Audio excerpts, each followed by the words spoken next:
Muito bem, nós estamos aqui para mais um programa nesse canal do YouTube, onde nós estamos gravando cada capítulo do Novo Testamento. O Novo Testamento tem 260 capítulos e nós estamos indo livro por livro da Bíblia, capítulo por capítulo, verificando a maravilha da palavra de Deus para todos nós, não é? São 260 capítulos, 7.959 versos. Então, 260 capítulos, 7.959 versos que nós estamos cobrindo nesse Novo Testamento. E nós estamos no livro de Atos. Atos é um livro único no Novo Testamento, não é? Ele não é evangelho, ele é a continuação da obra de Cristo. Alguns acham que Atos é histórico, mas Atos é muito mais que histórico, Atos é eclesiológico, porque nos tem a formação da igreja. Atos também é homilético, tem a pregação da igreja. Atos é hermenêutica, porque nós temos a interpretação que era feita do Antigo Testamento, das Escrituras, provando que o Cristo era aquele que estava profetizado nas Escrituras. Atos também é cristológico, Atos também é pneumatológico, o Espírito Santo aparece pelo menos 43 vezes nos 28 capítulos de Atos. Atos também é pentecostal, porque nós temos a doutrina pentecostal do falar em línguas para aqueles que recebem batismo com o Espírito Santo. Atos é apologético. Nós temos a defesa de Paulo perante Félix, perante Festo, perante o rei Agripa, perante o Sinédrio. Então, Atos é uma riqueza, né? Atos também é prático. Nós temos a oração da igreja, temos a teologia prática. Tudo isso encontramos no livro de Atos. E Atos cobre 32 anos ou 33 anos da história da igreja, desde a morte de Cristo, a ascensão de nosso Senhor e Salvador Jesus, até o ano 62. Então nós temos aí 32 a 33 anos da história da igreja que Atos cobre. Às vezes cobre alguns capítulos, como nós vimos, por exemplo, capítulo 21, quando Paulo é preso no Pentecoste, eu creio que isso se deu no ano 57, não é? Em termos de cronologia, Paulo na primavera de 57 esteve na Acácia recolhendo oferta para os crentes pobres de Jerusalém. No Pentecoste do ano 57 ele sobe ao templo, lá alguns judeus da Ásia o acusam. Paulo é preso no capítulo 22, ele faz o seu discurso perante os judeus em Jerusalém, não consegue terminar o discurso, que houve um verdadeiro tumulto, o tribuno manda prendê-lo. Depois o tribuno, quando entende que Paulo é romano, preserva a vida de Paulo, mas quer saber mais, então o capítulo 23 traz Paulo perante o Sinédrio. Paulo usa o argumento da ressurreição dos mortos, os fariseus ficam do lado de Paulo contra os escribas.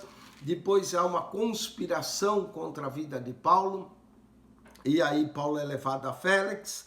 Chegando ao governador em Cesareia, Paulo vai ficar ali. Tudo isso acontece em 12 dias. Capítulo 24, verso 11, Paulo diz, tendo passado 12 dias. Mas aí Félix, que é casado com Drusila, uma judia, ouve a Paulo por um período de 2 anos. Aí nós temos 2 anos que se passam até o ano 59. E aí depois Festo é substituído Félix é substituído por Festo, né? Então o governador Félix vai acabar saindo depois de 2 anos e ele vai ser substituído. A razão da substituição que ocorreu é porque houve um tumulto entre os judeus, não é? E em Cesareia, e Festo parece que não resolveu, Félix parece que não resolveu o problema que houve e daí ele acaba sendo substituído por 2 anos depois, né? Ele foi afastado do ofício no ano 60 por não tratar de uma forma adequada em uma contenda entre judeus e gentios em Cesareia. Houve uma contenda entre os judeus e os gentios em Cesareia. Festo não soube tratar isso de forma adequada e acabou, Félix não soube tratar isso de forma adequada e acabou sendo substituído pelo governador Festo. O imperador da época é o imperador Nero, ele é o imperador, vai acabar substituindo Félix por Festo, e aí Paulo continua preso, e agora nós estamos no capítulo de número 25. Paulo vai comparecer perante Festo, e Paulo vai apelar para César. Aí Festo tem que escrever uma carta para o imperador, porque ele apela para César, sendo cidadão romano, tinha esse direito, e aí ele vai pedir que o rei Agripa e Berenice possam ouvir também a Paulo. Dessa forma, Paulo está testemunhou perante Félix e sua esposa Drusila, testemunhou perante o Sinédrio, testemunhou em Jerusalém, vai testemunhar perante Festo, vai testemunhar perante o rei Agripa e Berenice, e depois vai ainda ser levado a Roma para testificar em Roma. Capítulo 25, então, de Atos, nós estamos... isso ocorre mais ou menos entre os anos 59 e 60, quando, então, Festo assume o governo e a província do controle da Judéia. Diz, capítulo 25, começa assim: entrando, pois, Festo na província, subiu dali a 3 dias de Cesareia a Jerusalém. Festo agora é o novo governador romano, não é? O procurador de Roma, e o sumo sacerdote e os principais judeus compareceram perante ele contra Paulo e lhe rogaram. Já fazia 2 anos que eles estavam tentando, 2 anos e pouco, tentando condenar a Paulo, e agora com a troca eles vão aproveitar a oportunidade para acusar Paulo, pedindo como favor contra ele que o fizesse vir a Jerusalém. O propósito deles era trazer Paulo a Jerusalém, porque eles queriam matar a Paulo no caminho, armando ciladas para o matarem no caminho. Capítulo 25, verso 3, diz que eles ainda não tinham desistido, né? Mais 40 judeus tinham conspirado contra Paulo, né, sobre maldição, que eles não comeriam nem beberiam. Eu não sei se eles ficaram 2 anos sem comer, sem beber, mas já tinha passado 2 anos, eles continuam querendo armar ciladas, pede agora ao novo governador que traga Paulo para Jerusalém, porque eles queriam armar ciladas para o matarem no caminho.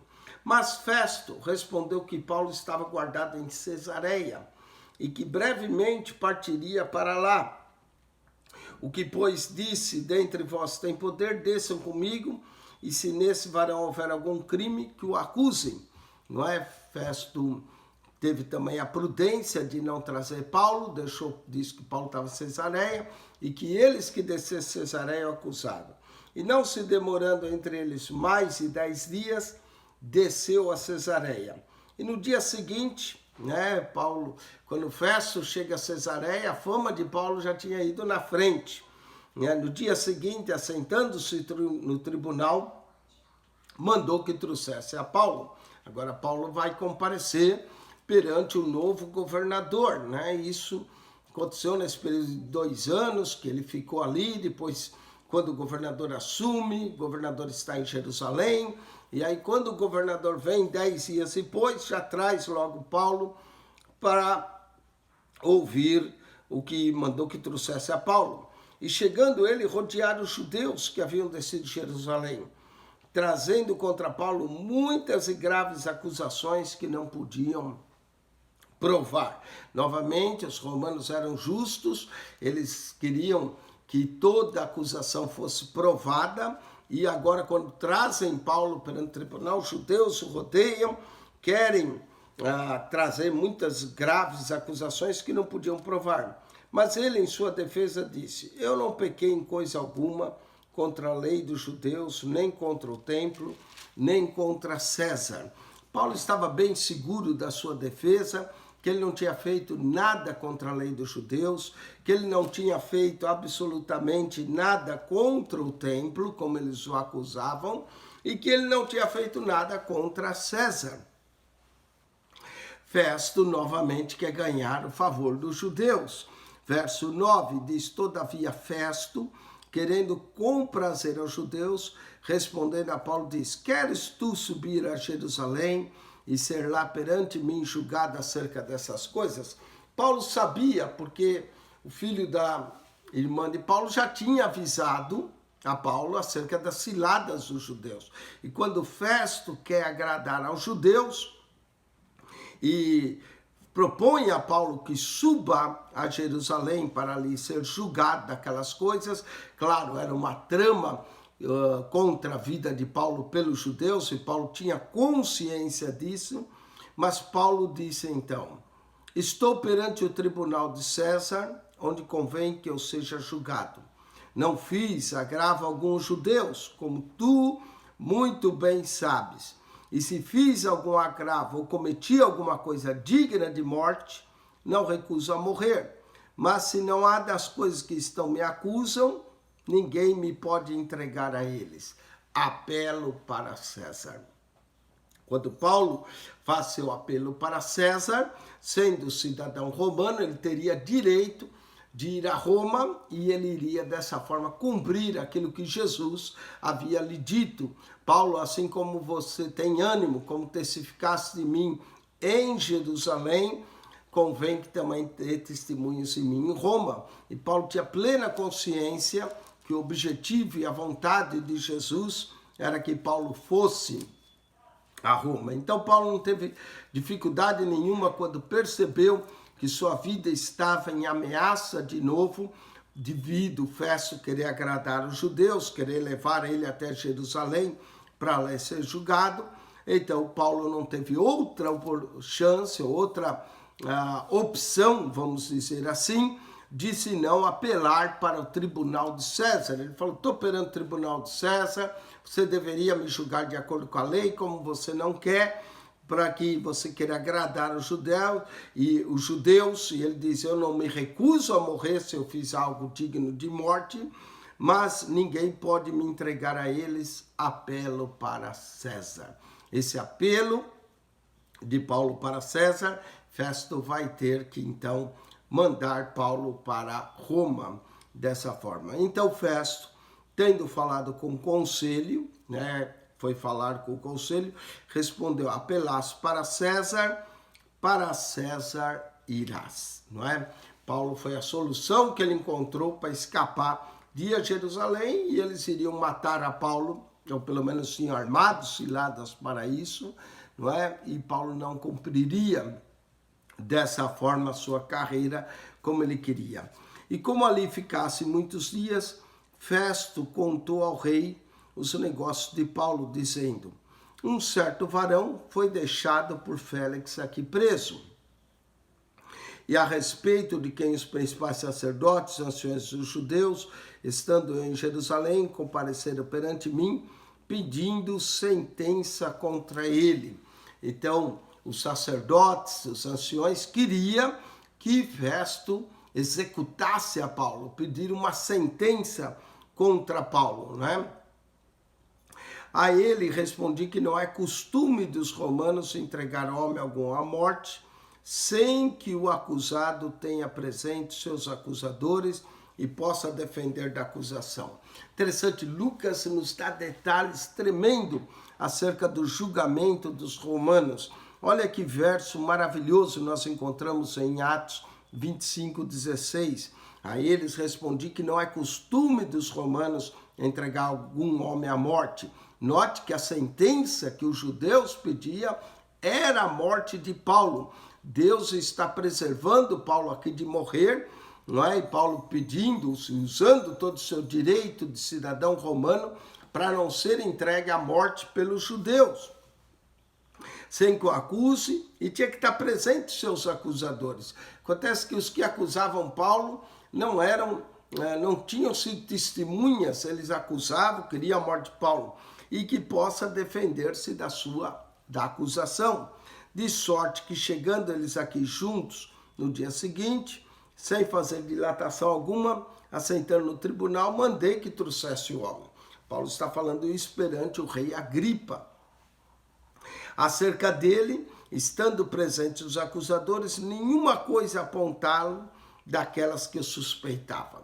Então o próprio governador também, Festo, agora vai achar que Paulo também é inocente, que não é necessário que Paulo morra, né? Ainda mais sendo cidadão romano. Paulo então está apelando a César. Tinha, porém, contra ele algumas questões acerca de sua superstição e de um tal Jesus, defunto, que Paulo afirma viver. Note como Paulo dava testemunho da ressurreição de Jesus, não é? Então Festo está falando perante o rei Agripa, e Festo está dizendo que era uma questão de superstição de Paulo e dos judeus, que Paulo afirmava de um tal Jesus. Para Festo, esse Jesus tinha morrido, né, defunto, que Paulo afirmava viver. E que Paulo tinha dado testemunho da ressurreição de Jesus. Estando eu perplexo acerca da inquirição dessa causa, perguntei se queria ir a Jerusalém e ali ser julgado acerca dessas coisas. Festo quer levar Paulo a Jerusalém, mas Paulo já tinha apelado para César, verso 21. Mas apelando Paulo que fosse reservado ao conhecimento de Augusto, mandei que o guardasse até que envie a César. Então agora o governador Festo tinha que escrever algo e nem sabia o que escrever, porque a questão aos olhos de Festo era mais religiosa do que propriamente alguma acusação que tornava Paulo digno de morte. Então Agripa disse a Festo: bem quisera eu ouvir também esse homem. E ele disse: amanhã o ouvirás. Olha só que interessante, não é? Agora o Festo, o governador, traz perante o rei Agripa. Agripa se sentiu honrado por Festo trazer essa questão perante ele, né? Isso era uma boa política. E aí o rei Agripa, todo orgulhoso, falou: eu quero ouvir acerca desse homem. E Festo disse: amanhã você vai ouvi-lo, não é? Então, note que isso vai fazer com que Paulo possa testemunhar. Já tinha testemunhado que de Jesus, que a quem para o governador Festo era um defunto, mas que Paulo afirmava viver. E agora, então Agripa quer ouvir a Paulo, não é? E é isso, eles estão lá em Cesareia. E no dia seguinte, vindo Agripa e Berenice com muito aparato, entraram no auditório com os tribunos. Agripa estava se sentindo honrado, o rei Agripa, né? Por essa honra que o governador lhe fez, para que ele ajudasse a julgar um caso de um judeu chamado Paulo. Veio com sua irmã Berenice, com todo o aparato, né? Estão perante o governador, todos bem vestidos, entraram no auditório com os tributos e os varões principais da cidade, sendo trazido Paulo por mandato de Festo. E Paulo vai vir, não é? Provavelmente com cadeias, como ele mesmo vai declarar, vai chegar perante Festo, perante Berenice. E Festo disse: Rei Agripa e todos os varões que estáis presentes convosco, aqui vedes um homem de quem toda a multidão dos judeus me tem falado, tanto em Jerusalém como aqui, clamando que não convém que viva mais. Note que a sentença para Paulo era tirar a vida dele. Essa era a sentença dos judeus. Os judeus queriam ver Paulo eliminado. Para eles, Paulo era um grande perigo. Para eles, Paulo era o grande pregador que tinha divulgado, né, a verdade de Jesus, e isso estava incomodando os judeus. Para eles queriam ver Paulo morto. Mas achando eu nenhuma coisa digna de morte que fizera, não havia nenhuma razão para Paulo morrer, não é? Isso mostra a inocência de Paulo e ao mesmo tempo a inocência do cristianismo perante Roma e perante o Sinédrio. Então, aqui nós vemos que o livro ele é apologético, está defendendo. Certo? Lembra que quando Lucas escreveu a Teófilo. Nós não sabemos se Teófilo era um oficial romano, que Lucas o trata de excelentíssimo, mas de alguma forma Lucas está ao escrever e isso está mostrando que o cristianismo é totalmente inocente perante os tribunais de César, que não existe nenhuma razão de acusação. Nesse aspecto, o livro de Atos se torna a primeira apologia da fé cristã, não é? Da defesa dessa nova fé em Jesus, que não há motivo para matar Paulo. Paulo representa o cristianismo e mostra que o cristianismo é totalmente inocente perante o tribunal de César, não é? Apesar de que eles pedem a morte de Paulo, né? Mesmo Festo vai dizer, mas achando eu, capítulo 25, nenhuma coisa digna de morte fizera, e apelando ele mesmo também para Augusto, tenho determinado a enviar-lhe, né? Paulo tinha o direito, como cidadão romano, ser julgado perante César. Aqui é Augusto Nero, não é? Que leva o nome dos imperadores anteriores, Augusto Nero, que Paulo seria julgado. Dele, porém, não tenho coisa alguma certa que escreva ao meu senhor. Não é? Festo não podia simplesmente mandar Paulo sem escrever algo para o imperador, ele tinha que escrever algo, a razão da acusação de Paulo. Então ele pede para que Agripa o ajude, Agripa vai se sentir honrada. E Paulo vê tudo isso uma oportunidade de continuar pregando Jesus perante reis, perante governadores, conforme o Senhor havia dito que Paulo levaria o seu nome perante reis, governadores. Dele, porém, não tem coisas como certo escrever ao meu Senhor, e por isso perante vós o trouxe, principalmente perante ó rei Agripa, para que depois interrogado tenha alguma coisa para escrever. Como Agripa se sentiu honrado por essa oportunidade que Festo estava lhe dando para que ele desse sua opinião. Porque me parece contra a razão enviar um preso e não notificar contra ele as acusações. Então, Paulo vai ser enviado a Roma e Festo está dizendo que ele precisava escrever alguma coisa. Festo não sabia ou não entendia das razões judaicas suficiente para que Paulo fosse julgado em Roma. Então ele pede que o rei lhe dê a sua opinião. E isso foi uma honra para Agripa. Tanto é que Agripa pôs seu melhor aparato, suas melhores vestes para vir julgar o preso Paulo. Para Paulo é uma oportunidade de continuar falando de Jesus, de continuar anunciando Jesus. Não é mesmo que Festo não entende dos costumes judaicos, não entende a da fé em Jesus, que para ele Jesus era um defunto, como ele mesmo declara, a qual Paulo afirmava que vivera, mas o rei é entendido das questões dos judeus, tanto é que Paulo vai falar ao rei sobre isso.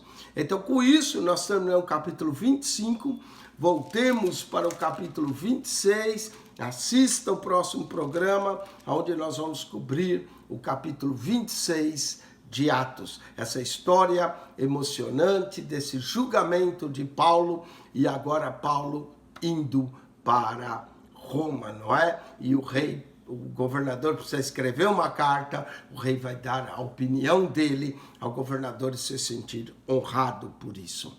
Nós estamos aqui nessa aventura antes de Paulo ir. Vai levar 2 anos ainda para Paulo quase chegar a Roma e vai continuar lá por um espaço de mais 2 anos pregando o evangelho livremente, não é? Então, Paulo vai nessa viagem, depois vai ficar 2 anos em Roma. Muito bem, com isso nós concluímos o capítulo de número 25. Esperamos que tenha sido algo interessante para você. Assista o capítulo